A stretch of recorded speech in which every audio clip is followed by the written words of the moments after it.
Ever wondered about the mysterious ways our minds work? In this video, we're going to explore 8 unique ways the human mind processes information.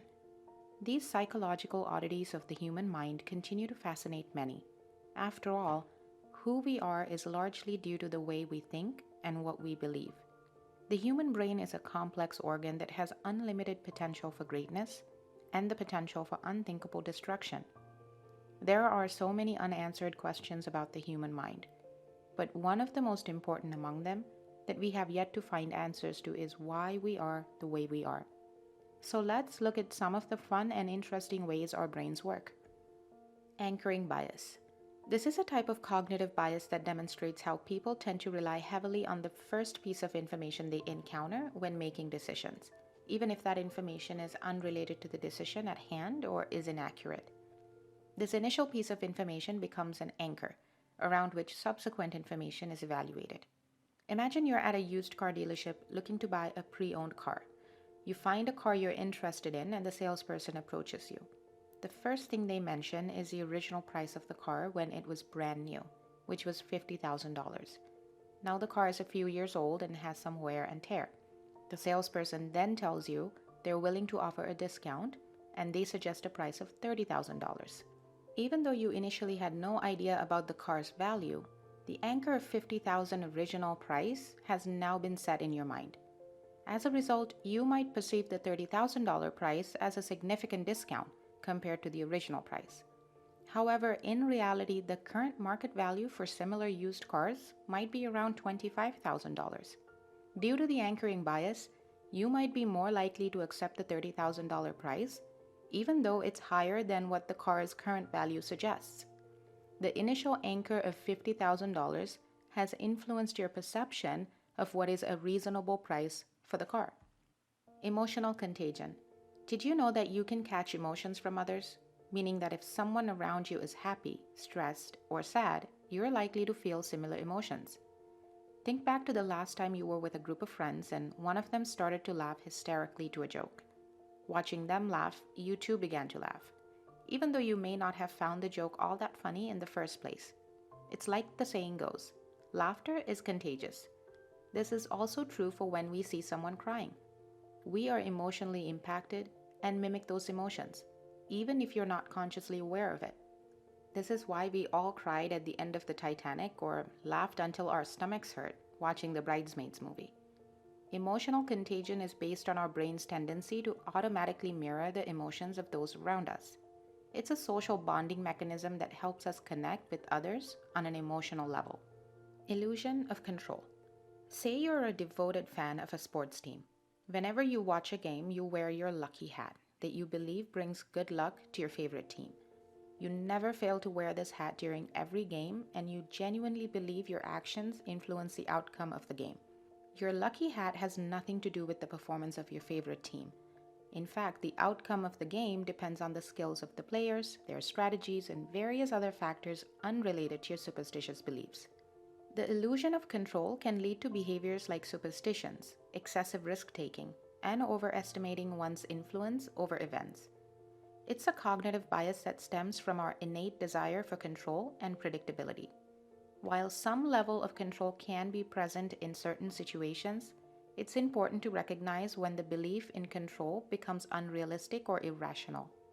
Being aware of this bias can help individuals make more informed decisions and manage their behaviors more effectively.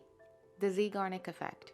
Have you ever failed to accomplish all the tasks you had in a to-do list, and those unaccomplished tasks lingered in your mind for days or weeks, as opposed to the tasks you completed? The Zeigarnik Effect is a psychological phenomenon that explains why people tend to remember and think about uncompleted or interrupted tasks more than tasks that have been completed. This effect can influence our thoughts and behaviors, leading to an increased focus on the tasks that we haven't finished. According to this phenomena, our brains seem to have a natural tendency to hold on to unfinished tasks or goals. This unfinished task feels like an open loop or a cognitive loose end, and our brains want to resolve it. This can lead to a sense of mental tension or discomfort, as our brains keep reminding us of the task until we complete it. This is why writers of TV shows like the Game of Thrones or the Stranger Things always end an exciting season on a cliffhanger. leaving viewers eagerly anticipating the resolution in the next season. The halo effect. The halo effect is a cognitive bias in which our overall perception of a person's character or qualities is influenced by a single positive trait or characteristic. Essentially, if someone has one standout positive quality, it can create a halo around them, leading us to assume that they possess other positive traits as well. Here's an example to help illustrate the halo effect. Imagine you're meeting a new colleague at work. You notice that this colleague is exceptionally well dressed, has a confident posture, and speaks articulately during a team meeting.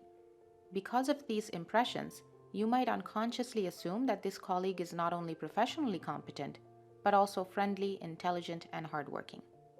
In this case, the initial positive impression of their appearance, confidence, and communication skills creates a halo that influences your perception of their other qualities.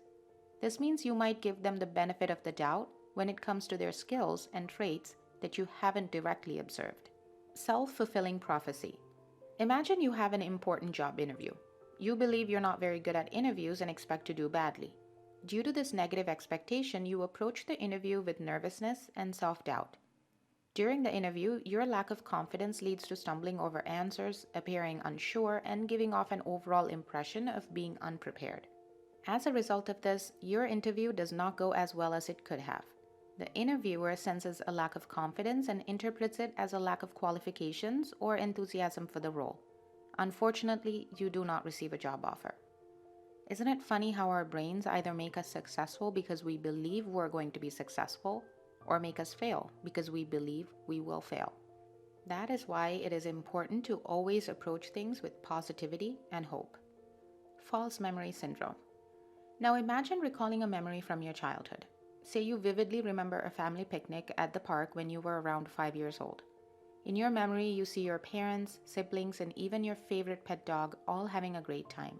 You recall playing games, laughing, and having fun. Years later, you're at a family reunion and begin to reminisce about past events. You excitedly bring up the memory of the great picnic.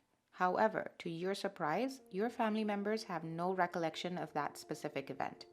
They remember many other picnics, outings, and family gatherings, but none of them recall the particular picnic that you so vividly describe. In this example, your memory of the picnic is a false memory. Over time, your brain has reconstructed memories of various picnics, family events, and pleasant experiences. It's possible that details from multiple events have blended together, leading to the creation of a new memory that never actually happened as a single event. The human brain has a natural tendency to fill in gaps in memory with plausible details based on existing knowledge and experiences. Your brain may have pieced together elements from different memories to create a coherent narrative of the picnic. So a false memory syndrome refers to a situation where an individual or a group of people have memories of events that did not actually occur. It's not necessarily about deliberate deception, rather it's a result of the brain's complex workings. The Dunning-Kruger Effect. Imagine two women, Jane and Emily, who both enjoy karaoke singing at their local bar. Jane has a moderate singing ability, while Emily is an exceptionally skilled singer. Jane, while not the best singer, confidently believes that her singing is quite good. She enjoys performing at karaoke nights. Because she lacks the technical knowledge to accurately evaluate her own singing, she overestimates her competence and believes she is better than she actually is. Emily, on the other hand, is a highly skilled singer with formal training and an excellent vocal range. Due to her advanced abilities, she often perceives the task of karaoke singing as relatively easy. When she listens to her own singing at karaoke, she might notice minor imperfections that others might not even notice. Emily's awareness of the complexity of singing makes her underestimate her competence in comparison to the challenge she knows the skill can entail. This example demonstrates how the Dunning-Kruger effect operates at different levels of skill.